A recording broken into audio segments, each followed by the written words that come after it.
Hello everyone, I'm Hemant from Professional Visa and Education Services Hobart branch. In this video, I'm going to share with you some recent updates in regards to the migration program of Tasmania. Skilled Migration Tasmania has not received any additional quotas for this program year. So they have restricted the remaining period of the program year to candidates that are directly invited by Migration Tasmania through Skill Select to lodge their 491-190 nominations. That means people can still put the applications for 491-190 nominations if they are provided or they are invited directly by Migration Tasmania through Skill Select to lodge the 491-190 nominations. Skill Migration Tasmania still has 200 quotas remaining for 190 nomination, while they have 600 applications on hand for 190 nominations. Similarly, they have 800 quotas remaining for 491 nomination, while there are 851 applications on hand to be finalized. All the applications that are lodged in the current program year but that are not assessed within the current program year will be processed in the next program year. However, they will not be impacted by any future changes.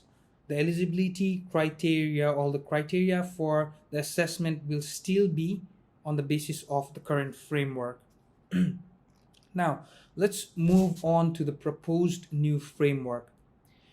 Before discussing anything on this matter, we have to be clear that this is just the proposed framework that has not been finalized yet by Migration Tasmania.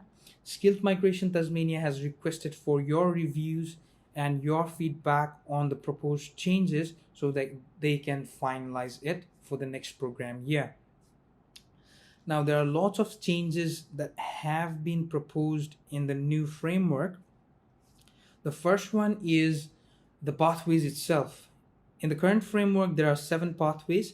However, in the new proposed framework, there will only be 6 pathways for the nominations. That means family in Tasmania, it has been proposed to be removed. Now, moving on, there are changes in most of the categories or pathways. Let us first discuss about Tasmanian skilled graduate. Now, people who are studying Certificate 3 and Certificate 4 will not be eligible to lodge 491-190 from this pathway. However, there are other pathways that you can be eligible from for the 491-190 applications, and we'll be discussing about those in further later. Now, that means people who are studying diploma or higher qualifications will only be eligible to lodge 491-190 nomination through this category. Now, there has been one additional thing added to be eligible from this category. That is at least 3 months of post-study employment related to their course and skills assessment to demonstrate applied skills and settlement capacity. That means you have to demonstrate that you have at least 3 months of post-study employment in your field of study and skills assessment for 190 nomination. For 491, you have to show at least 3 months of post-study employment in your field of study in Tasmania. Now, multiple qualifications, for instance, diploma leading to advanced diploma of leadership and management, will not be considered for eligible for this 190 nomination. Similarly, people in 485 visas were previously restricted to courses that were listed in priority industry training and workforce development area, but now you guys can select any course that you have interest in Tasmania. Similarly, Tasmanian skilled employment is another pathway that we are going to discuss about. Now, this pathway has been restricted to people who are employed in ENSCO level 1 to level 3 occupations, and also people who are employed as care workers or support workers or disability support workers.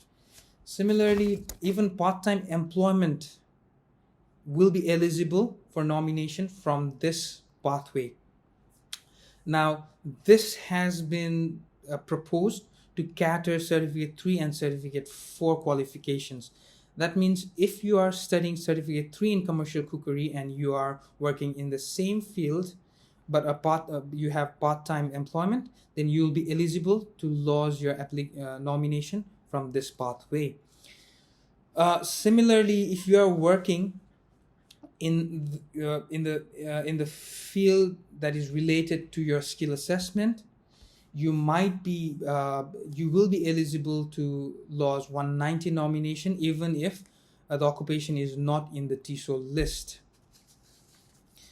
Now, one major change in this new proposed framework is that there's a new pathway that is Tasmanian established resident pathway.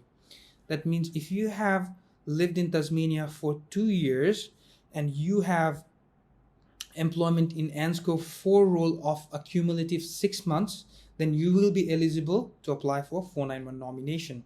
Similarly, if you have lived in Tasmania for 3 years and you have employment in ANSCO 4 role of a cumulative 6 months experience, then you will be eligible for 190 nomination. Now, this can be pathway for people who have been living in Tasmania for a long time. Similarly, there are some changes in Tasmanian business owner pathway as well. Now, previously people used to show that they have been operating the business for 6 months, but now the period has been proposed to be elongated for 12 months to demonstrate the success of their business. And also it has been mentioned that 85% of the profit of the business should be the profit of the business should be 85% of 53,900 to be eligible to lodge the nomination from this category. Now, these are some of the changes that has been proposed, but we'll have to wait and see what things will be in the new framework and what things will be removed. So for that, you guys might want to provide your feedback and reviews to Skilled Migration Tasmania so that it can be helped for them to finalize the new framework for the new program year. That's all for today. We will be getting back to you with some more updates as we are communicating continuously with Migration Tasmania to get the updates. And thank you for watching the video.